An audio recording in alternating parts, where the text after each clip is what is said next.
नमस्कार, मैं सृष्टि जैन और आप देख रहे हैं एएनबी न्यूज। समान नागरिक संहिता की पहल, सख्त नकल रोधी कानून जैसे तमाम महत्वपूर्ण निर्णयों को लेकर देश भर में चर्चा के केंद्र में आए मुख्यमंत्री मुश्ताक सिंह धामी का भाजपा नेतृत्व इस लोकसभा चुनाव में भरपूर उपयोग कर रहा है। मुख्यमंत्री अगले एक सप्ताह तक बंगाल, दिल्ली, उत्तर प्रदेश, झारखंड जैसे राज्यों में पार्टी प्रत्याशियों के समर्थन में एक के बाद एक चुनावी रैलियों को संबोधित करेंगे। मुख्यमंत्री धामी भाजपा के स्टार प्रचारकों में शामिल हुए हैं और उत्तराखंड में लोकसभा चुनाव के लिए मतदान प्रथम चरण में संपन्न होने के बाद भाजपा नेतृत्व ने उन्हें अन्य राज्यों के मोर्चे पर लगाया है।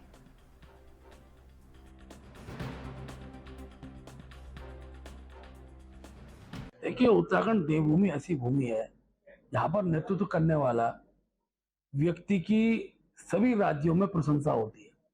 और पुष्कर धामी जी ने इस बीच में जो ऐतिहासिक और क्रांतिकारी कार्य किए हैं उसकी गूंज पूरे देश के अंदर है। तो स्वयं आता है, चाहे समान नागरिक संहिता का विषय हो, चाहे नकल विरोधी अध्यादेश का विषय हो, जबरन जो भू अतिक्रमण हो रहा था उसको रोकने का विषय हो, एक क्रांतिकारी कदम ही है। और इससे प्रेरित होकर देश भर के अनेकों राज्यों के लोग हमारे माननीय मुख्यमंत्री जी को आमंत्रित कर रहे हैं। अनेकों लोकसभाओं के जो प्रत्याशी उनको निमंत्रण मिला है।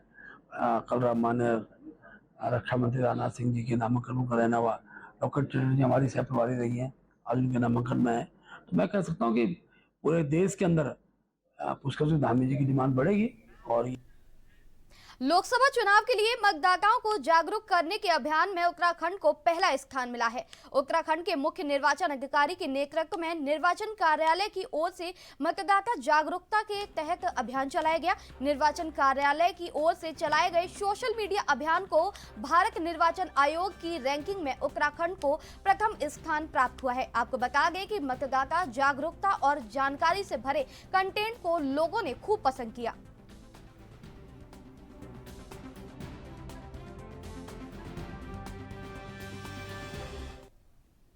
उत्तराखंड के 70 विधानसभा सीटों में से 2 विधानसभा सीटों पर उपचुनाव होना है, जिसके लिए बीजेपी और कांग्रेस दोनों ही राष्ट्रीय पार्टियों ने अपने स्तर से तैयारियां शुरू कर दी हैं। भाजपा ने विधानसभा चुनाव प्रभारी नियुक्त किए हैं। बद्रीनाथ विधानसभा उपचुनाव के लिए विजय कवरपाड़ और मंगलौर विधानसभा उपचुनाव के लिए अजीत चौधरी को प्रभारी नियुक्त किया गया है।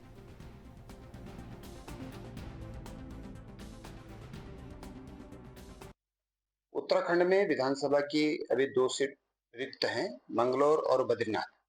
वहां भी यथाशीघ्र उपचुनाव होने की संभावना है और भारतीय जनता पार्टी अपनी पूरी तैयारी में है। पार्टी ने वहां पर अपने 2 वरिष्ठ नेताओं को बद्रीनाथ विधानसभा के लिए श्री विजय कपरवाण जी और मंगलौर विधानसभा के लिए श्री अजीत चौधरी जी को विधानसभा का प्रभारी बनाया है और पार्टी पूरी मुस्तैदी के साथ में चुनाव लड़ने की तैयारी में है। चुनाव आयोग की तरफ से जो भी तिथि वहां की घोषित होगी, पार्टी अपनी तैयारी के साथ में चुनाव लड़ेगी। जैसे ही देश के अंदर लोकसभा चुनाव का बिगुल बचा, आचार संहिता लागू हुई, कांग्रेस पार्टी का प्रतिनिधिमंडल राज्य के मुख्य निर्वाचन आयुक्त से मिला। मैं खुद उस प्रतिनिधिमंडल में था और हमने जो है बद्रीनाथ विधानसभा और मंगलौर विधानसभा पे तत्काल जो है उपचुनाव कराने की मांग की और हमने कहा कि इन 7 चरणों में किसी भी चरण में आप मंगलौर में भी जो है और बद्रीनाथ जी में भी चुनाव कराइए। वो इसीलिए हमने मांग की कि हमारी वहां पर तैयारियां पूरी हैं। हमारे पहले से ही जो है लोकसभा चुनाव से पहले ही विधानसभाओं के प्रभारी बने हुए हैं। हम पहले से ही जो है बूथ मैनेजमेंट को मजबूत कर चुके हैं और दोनों विधानसभाओं में अब फिर से हम जो है बूथ मैनेजमेंट की समीक्षा कर रहे हैं, अपने प्रकोष्ठों की समीक्षा कर रहे हैं और जो हमारे संभावित प्रत्याशी हैं वो लगातार जो है जनता के दुख दर्द में शामिल हो रहे हैं, जनता के साथ हमेशा उनके संघर्ष में खड़े रहे हैं। तो चुनाव की तो हमारी पूरी तैयारी है। अब हम भारत निर्वाचन आयोग के निर्देश का इंतजार कर रहे हैं कि कब वहां पर जो है उपचुनाव का बिगुल बजता है और निश्चित तौर पर जैसे ही उपचुनाव का बिगुल बचेगा, कांग्रेस उत्तराखंड नगर निकाय चुनाव बस कुछ ही दिनों में शुरू होने वाला है। इसे लेकर बीजेपी के प्रदेश महामंत्री आदित्य कोठारी ने कहा कि सरकार ने उच्च न्यायालय को ये हलफनामा दिया है कि 6 महीने के भीतर चुनाव करेंगे। उन्होंने कहा कि राज्य सरकार और राज्य चुनाव आयोग भी इसकी तैयारी में लग जाएं। बीजेपी नगर निगम, निकाय और नगर पालिका के चुनाव की तैयारी में लगी हुई है। अभी मतदाता सूची में बहुत बड़ी संख्या में जो नाम नहीं जुड़ पाए थे, उन्हें जुड़वाने की प्रक्रिया शुरू करने के लिए कहा है।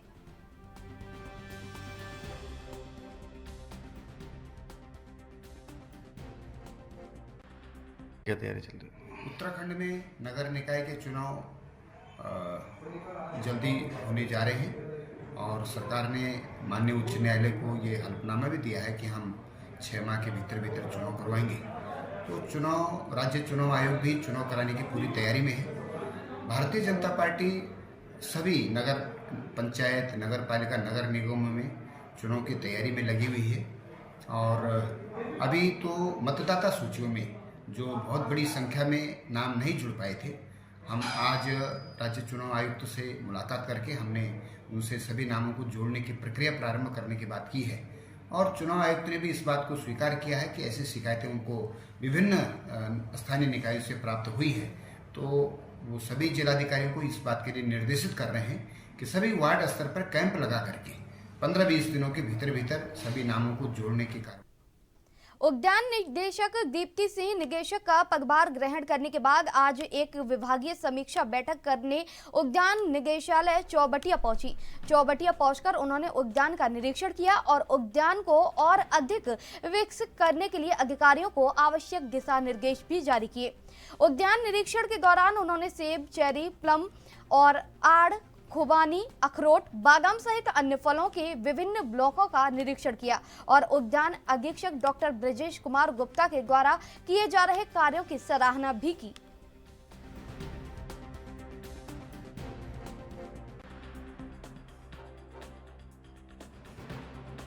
चौबटिया उद्यान का निरीक्षण किया, क्या क्या लगा इसमें? देखिए, आज पहली बार मैंने यहाँ पे निरीक्षण किया है और जैसे 250 एकड़ में हमारा ये पूरा फैला हुआ है, काफ़ी बड़ा एरिया है।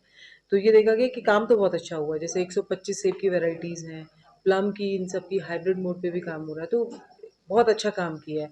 लेकिन साथ ही साथ देख रहे हैं कि मैं पर्सनल जो कार्मिक है उनकी भी कमी है। टेक्निकल हैंड्स हमारे जो मिस्टर ब्रजेश गुप्ता है उनके पास नहीं है। तो ये सब इसीलिए शासन की भी अपेक्षा थी कि आप जाएँ, फील्ड विजिट करें और बताएं कि कहाँ क्या हम और इम्प्रूवमेंट कर सकते हैं और बेटरमेंट कर सकते हैं ताकि किसान को भी फ़ायदा हो। हाई डेंसिटी वाला प्लानिंग चल रहा है, आपका क्या हुआ? देखिए, हाई डेंसिटी वाले में आपने कार्रवाई तो करी ब्रजेश गुप्ता जी ने, उसमें काफ़ी अच्छे उन्होंने लगाए हैं। कहीं-कहीं उन्होंने पार्ट्स में भी उसका डेवलपमेंट करने।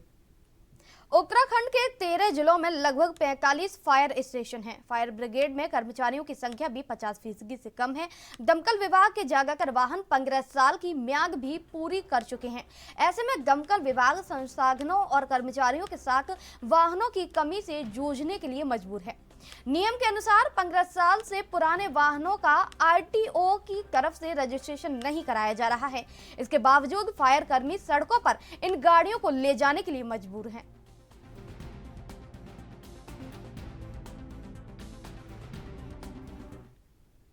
उत्तराखंड चारधाम यात्रा 2024 को लेकर सरकार ने कमर कस ली है। मंगलवार 30 अप्रैल को उत्तराखंड सचिवालय देहरादून में राष्ट्रीय आपदा प्रबंधन प्राधिकरण के अधिकारियों ने राज्य के आपदा प्रबंधन के साथ साथ सभी लाइन डिपार्टमेंट और रेस्क्यू फोर्सेस के साथ बैठक की, जिसमें चारधाम यात्रा के दौरान प्रतिकूल परिस्थितियों से निपटने की तैयारी और संसाधनों की समीक्षा की गई।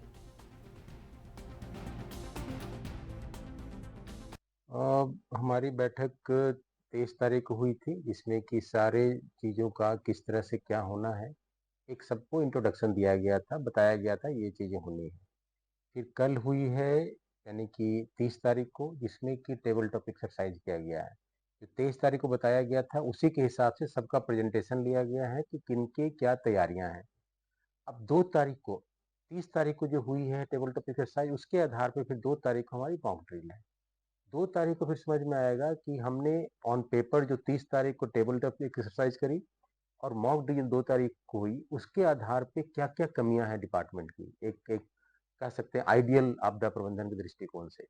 उसके बाद फिर हम अलग से उन कमियों के हिसाब से उसको ठीक करने के लिए अलग से डिपार्टमेंट के साथ बैठेंगे और उनको हम बताएंगे ये इश्यूज आ रहे हैं, ताकि चार धाम यात्रा के समय और वैसे भी हमारी जो मानसून में आपदा प्रबंधन का काम होता है कि इन मौके पे कोई कमी उजागर ना हो।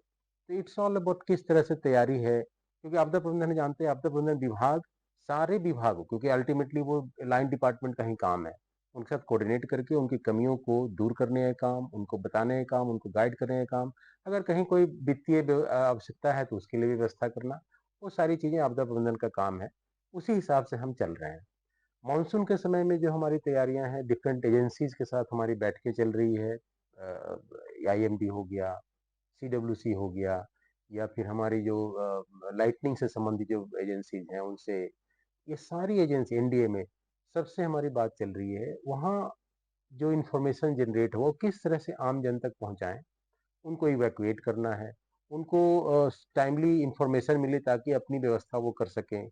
जहाँ पर एम्बुलेंस भेजने की आवश्यकता पड़े, वो एम्बुलेंस हमारी रेडी रहे उनको इवैक्यूएट करने के लिए, अन्य चीज़ों के लिए। उन सब के दृष्टिकोण से सारे विभागों के साथ हमारी कोऑर्डिनेशन मीटिंग हो चुकी है। माननीय मुख्यमंत्री जी ने भी चार धाम यात्रा और फॉरेस्ट फायर ये दोनों के लिए बैठकें ली है। उसमें भी निर्देश दिए गए हैं किस तरह से एक inter departmental multi disciplinary approach हमारी होनी चाहिए कोई भी आपदा से निपटने के लिए। और उसी के उत्तराखंड विद्यालय शिक्षा परिषद ने आज 10वीं और 12वीं बोर्ड का रिजल्ट घोषित कर दिया। अल्मोड़ा जिले में इस बार हाई स्कूल और इंटरमीडिएट की बोर्ड परीक्षा में पास परसेंटेज में इजाफा हुआ है। हाई स्कूल और इंटरमीडिएट के कुल 33 होनहारों ने स्टेट लेवल की मेरिट सूची में जगह बनाकर जिले का नाम रोशन किया है। सीईओ अब्बा दत्त बलौरी के पास प्रतिशत बढ़ने पर सभी अधिकारियों, शिक्षकों और छात्र छात्राओं को बधाई दी गई। उन्होंने कहा कि शिक्षा की गुणवत्ता को सुधारने के लिए आगे भी प्रयास जारी है।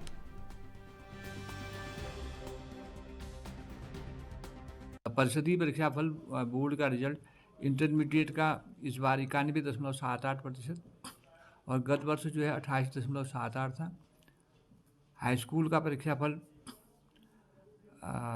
93.16 है और पिछली बार जो है 27.33 था। और इसमें हमारी टॉप 25 में स्टेट लेवल में हाई स्कूल में 22 बच्चे हैं तथा इंटरमीडिएट में जो है 11 बच्चे आए हुए हैं।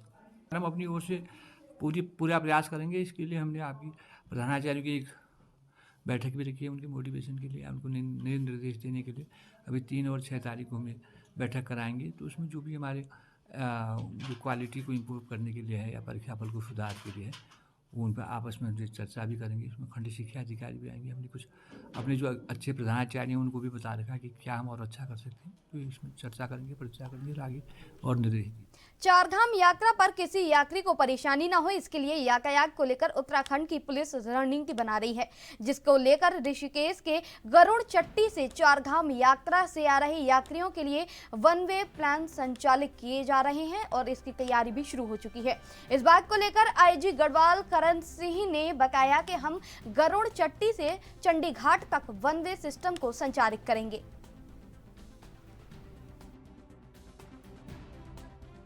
गत वर्षों में भी वन वे की एक किया गया था, लेकिन बहुत ज्यादा सफल नहीं रहा। इसीलिए बार बार मैं वहाँ के चारों जनपदों के पुलिस अधिकारियों के साथ जो उसको एग्जीक्यूट करते हैं उसी को लेके कल गोष्ठी की गई। तो इसमें जब यातायात का दबाव बहुत ज्यादा बढ़ जाएगा तो इसमें हम जो है गरुड़ चट्टी से जो चार धाम यात्री आ रहे हैं उसको हम बैराज होते हुए, चीला होते हुए हम चंडीगढ़ तक हम वन वे सिस्टम करेंगे। और आने के लिए वन वे सिस्टम में जो यात्री चार धाम को आ रहे हैं तो बैराज वहाँ चंडीगढ़ से होते हुए और सीधा आपका श्यामपुर फाटक, वहाँ से नटराज, फिर भद्रकाली, तपोवन होते हुए आगे जाएंगे।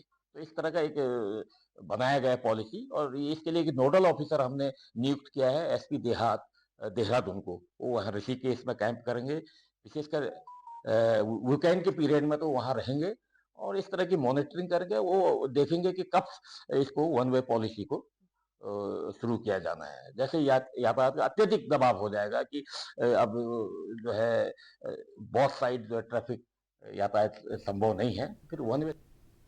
इन दिनों शहर में लगातार सड़क जाम की समस्या बनी हुई है। जब जाम की समस्या पर ट्रैफिक सीओ अनुज आर्य से बात की गई तो उन्होंने कहा कि जहां से भी जाम लगने की शिकायत आ रही है वहां पुलिस की तैनाती बढ़ाई जा रही है और जाम लगने का कारण भी पता किया जा रहा है। कई जगह यह पाई गई है कि नो पार्किंग एक बड़ी समस्या है। ऐसी जगहों पर भौतिक रूप और ड्रोन दोनों के माध्यम से चालान काटे जा रहे हैं।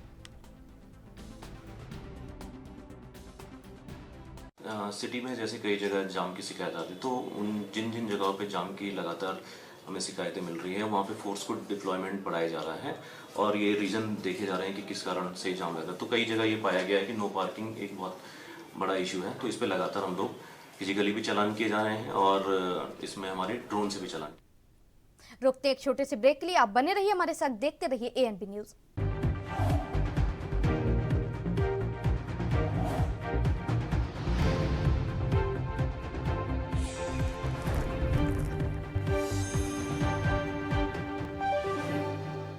ब्रेक के बाद एक बार फिर से आप सभी का स्वागत है। गर्मी का पारा चढ़ते ही पानी का संकट भी गहराने लगा है। इस साल पर्याप्त बारिश न होने के कारण गोला के जल स्तर में अप्रैल से ही पानी में काफी गिरावट देखने को मिल रही है, जिससे पेयजल समस्या के संकट से सिंचाई के लिए पानी की कमी भी आ रही है। वहीं जल समस्या और जल संस्थान के अधिशासी अभियंता का कहना है कि हमारी तरफ से पूरी तैयारी कर ली गई है। पानी के टैंकर, नलकूप आदि व्यवस्थाएं एकदम दुरुस्त रखी गई हैं। साथ ही उन्होंने कहा कि मौसम को देखते हुए लोगों को पानी का बर्बादी स्वयं रोकनी होगी, वरना आगामी दिनों में पानी की किल्लत से जूझना पड़ सकता है।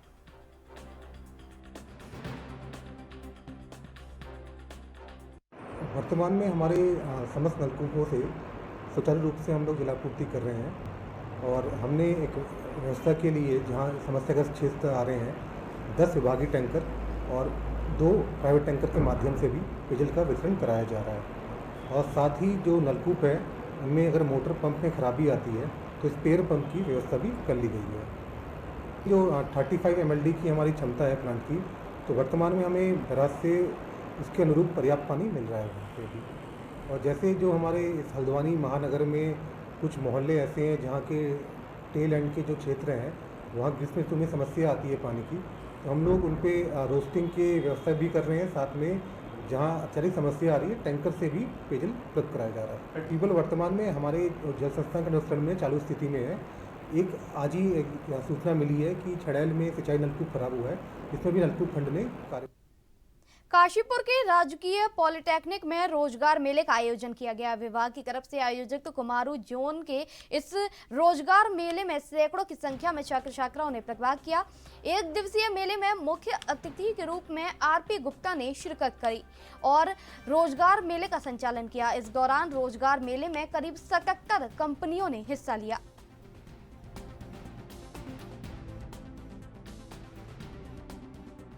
मेले में विभिन्न 78 कंपनियां प्रतिभाग कर रही हैं, जिससे हमारे ज़्यादा से ज़्यादा बच्चों को रोजगार मिल सके। और हमारा उद्देश्य यही है कि जो बच्चे हमारे यहाँ प्रवेशित होते हैं हम उनको अच्छी तकनीकी शिक्षा दें, स्किल बच्चे हों, और स्किल प्राप्त करने के बाद फिर हम उनको, हमारा ये भी प्रयास रहता है 100% बच्चों को रोजगार मिल सके। लेकिन पिछले साल हमारा लगभग 65% रोजगार का जो आंकड़ा था वो ये रहा है, और इस बार हमारा उद्देश्य है कि 75% या 70% तक हम लोग रोजगार तक ले जा सकें बच्चों को। है कि जो छात्र विभिन्न पॉलिटेक्निक में पढ़ने आते हैं उनको 100% रोजगार मिल सके और अच्छा रोजगार मिल सके, और इसी कड़ी में हम लोग प्रयासरत हैं। विगत वर्ष हम लोगों ने लगभग 65% रोजगार मिला था, और इस साल हमारी एक आशा है कि 75% से ज़्यादा लोगों को रोजगार मिले। हम लोगों ने कुमाऊं क्षेत्र के जितने पॉलिटेक्निक हैं उनके लिए रोजगार मेले का आयोजन किया है, और इसमें आज 78 इंडस्ट्री प्रतिभाग कर रही है, तो बड़े सौभाग्य की बात है। और लगभग 1385 बच्चों ने रजिस्ट्रेशन किया है, और लगभग जगह जो इंडस्ट्री के पास है वो 2500 के आसपास है। मतलब बच्चे कम है, इंडस्ट्री में जगह बहुत ज़्यादा है। तो मुझे लगता है कि जितने बच्चे आए हैं उनको पूरा रोजगार मिल जाएगा और अच्छा रोजगार मिलेगा। पौड़ी में ब्लॉक मुख्यालय के अस्पताल में चोटग्रस्त एक वृद्ध का इलाज न किए जाने पर बवाल मच गया, जिसका वीडियो भी वायरल हुआ। वायरल वीडियो पर प्रतिक्रिया व्यक्त करते हुए मुख्य चिकित्सा अधिकारी डॉक्टर प्रवीण कुमार ने कहा कि हमारा पहला दायित्व मरीज की जान की सुरक्षा करना है, उसके बाद पुलिस की कार्यवाही की प्रक्रिया। ग्रामीणों का आरोप है कि वृद्ध को जब अस्पताल ले जाया गया तब वहां के चिकित्सक द्वारा उसका उपचार करने से स्पष्ट रूप से मना कर दिया गया और दरवाजा बंद करके बैठ गए।